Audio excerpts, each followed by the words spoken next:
BJP का ये कहना है कि 370 के पार हमें इस बार जाना है। हाँ, तो ये देश की जनता को, खास तौर से हम जो मेजॉरिटी कम्युनिटी के जिम्मेदार लोग हैं, हम उनसे भी अपील करेंगे कि तीसरी मर्तबा देश के प्रधानमंत्री नरेंद्र मोदी को बनने से हमको पूरी कोशिश करनी चाहिए। जहां तक हमारा ताल्लुक है, हम तो कोशिश करते आ रहे हैं। अब ये जो पॉलिटिकल पार्टीज जो अपने आप को सेक्युलर बोलती हैं, उनमें खुद एक अफरा तफरी का माहौल बना हुआ है। अब आप बताइए कि जो मुख्यमंत्री थे महाराष्ट्र के अशोक राव साहब, वो चले गए बीजेपी में और उनको राज्यसभा मिल गया। तो इससे क्या मैसेज जा रहा है? और फिर वही दोहरा रहा हूं कि उद्धव ठाकरे को आपने मुख्यमंत्री बनाया तो आपसे वहां से शुरू हो गया सब चीजें ये। और तो ये है, अब बोले कि मध्य प्रदेश के भी एक सीएम जा सकते हैं, नहीं मालूम जाएंगे नहीं जाएंगे। पंजाब में कोई है वो जा सकते हैं। फिर कोई एक इनका एक नेता है मुंबई का, वो अजीत पवार के साथ चला गया। और वो साहब जो हैदराबाद में कांग्रेस के ऑब्जर्वर उनके साथ क्या है, वो जो सेलेक्ट करते कैंडिडेट्स को, उसको कमेटी का आदमी था। इतने बातें किया मेरे पर्सनली मेरे खिलाफ, सब जो ही पुराने झूठे इल्जाम, आज आप चले गए।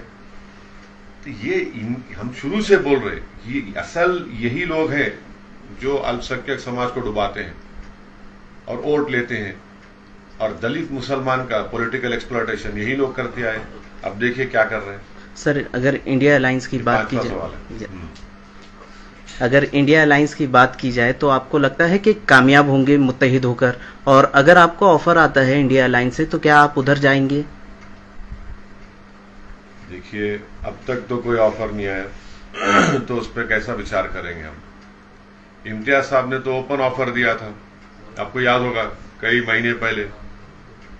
एक ने दो मरतबा इम्तियाज साहब बोले, तो उसके बावजूद भी कोई बात नहीं है। तो ठीक है, हम अपनी कोशिश को जारी रखेंगे। मगर अब जो लास्ट पार्लियामेंट का सेशन हुआ, चाहे वो प्रेसिडेंट डिबेट के ऊपर बहस देख लीजिए, ये तमाम सेकुलर पार्टीज की, या फिर जो पार्लियामेंट के आखिरी दिन जो गवर्नमेंट ने रूल 193 के तहत डिस्कशन कराया, ये लोग इनका भाषण देख लीजिए आप पार्लियामेंट में। क्या है वो, क्या बोल रहे थे वो लोग, क्या करना चाह रहे थे। तो मैंने अपने स्पीच में कहा था कि जब खाजी साहब निकाह करते किसी दूल्हे का, तो दूल्हे की रजामंदी लेके फिर दुल्हन के पास जाते, दो गवाहों को लेकर। तो दुल्हन के पास जाते तो दुल्हन शर्मा के नहीं बोलती, कबूल है, खामोश रहती। तो ऐसा वो उसको बोलते हुए, ये रजामंदी, इसकी खामोशी इसकी रजामंदी है। तो ये लोगों की खामोशी रजामंदी है, पूरा हर चीज पे खामोशी है। आप बीजेपी से आइडियोलॉजी पे नहीं लड़ना चाह रहे हैं। आइडियोलॉजी पे लड़िए ना, असल तो मुद्दा आइडियोलॉजी का है। आप आइडियोलॉजी पे नहीं लड़ना चाह रहे हो लोगों को। आप नहीं बोलना चाह रहे कि 6 दिसंबर को क्या हुआ। आप नहीं बोलना चाह रहे कि दिल्ली में 600 साल पुरानी मस्जिद को, कब्रिस्तान को तोड़ दिया गया। आप नहीं बोलना चाह रहे कि सुनहरी मस्जिद जो 200 साल पुरानी है उसको नोटिस आया तोड़ने का, उस पर नहीं बोलना चाह रहे आप। उत्तराखंड का यूसीसी का बिल आया तो ये जो सेकुलर पार्टी है, वॉइस वोट से उसको यूनानिमस पास कर दिया आप लोग। क्या है आपका, क्या कमिटमेंट है इस आइडियोलॉजी पे आप बोल रहे?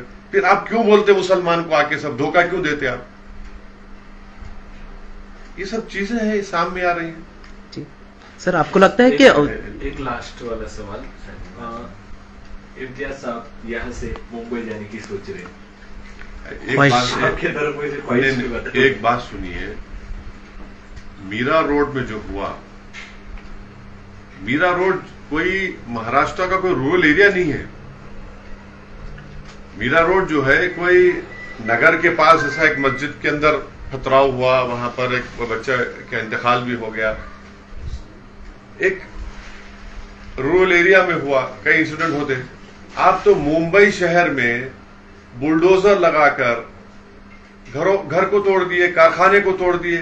वन साइड एक्टिविटी आपने किया, एक्शन लिया। कितने पीड़ित परिवार के लोग मुझे इम्तियाज साहब को फोन करके रो रहे थे कि साहब कोई तो आओ, कोई नहीं है हमारे पास। अब चुनाव आएगा तो पूरे भाग भाग के जाएंगे ये सब सेक्युलरिज्म के जो चौधरी है, जो हमको गाली देते। काश इम्तियाज साहब वो तमाम फोन रिकॉर्डिंग जो बातें फोन पे किए रिकॉर्ड कर लेते तो हर एक के आंख में आंसू आ जाते। आप उनको बेघर कर दिए, कारोबार से महरूम कर दिए। तो ये जरूरी है कि हमारी उनकी इंसाफ के लिए, उनको बचाने के लिए इम्तियाज साहब ने ये बात कही है और इंशाअल्लाह ताला पार्टी फैसला करेगी। पार्टी कहां से लड़ेगी, पार्टी फैसला करेगी। पार्टी में अभी डिस्कशन हो रहा है, विचार हो रहा है, बहस हो रही है और पार्टी तय करेगी। औरंगाबाद के ताल्लुक से तो मैं तो औरंगाबाद की आवाम को सलाम करता हूं और जिंदगी भर मैं उनका एहसानमंद रहूंगा कि उन्होंने एक बेहतरीन एमपी को यहां से उन्होंने इलेक्ट किया। और इम्तियाज जलील साहब का 5 साल का आप उनका परफॉर्मेंस देखेंगे पार्लियामेंट के अंदर, सबसे ज्यादा सवालात इम्तियाज जलील और मैं पूछे। हर मसले पर इम्तियाज जलील साहब अपनी पार्लियामेंट में बात को उठाए। महाराष्ट्र का मसला हो, इम्तियाज जलील साहब सबसे आगे रहे। धनगर रिजर्वेशन का मसला हो, इम्तियाज जलील साहब बोले उस पर। मराठा रिजर्वेशन पे इम्तियाज जलील साहब बोले। महाराष्ट्र में जो मुसलमानों में जो बैकवर्ड कास्ट हैं उनको रिजर्वेशन दो, इम्तियाज जलील साहब बोले। महाराष्ट्र के किसानों का मसला आया, इम्तियाज जलील साहब बोले।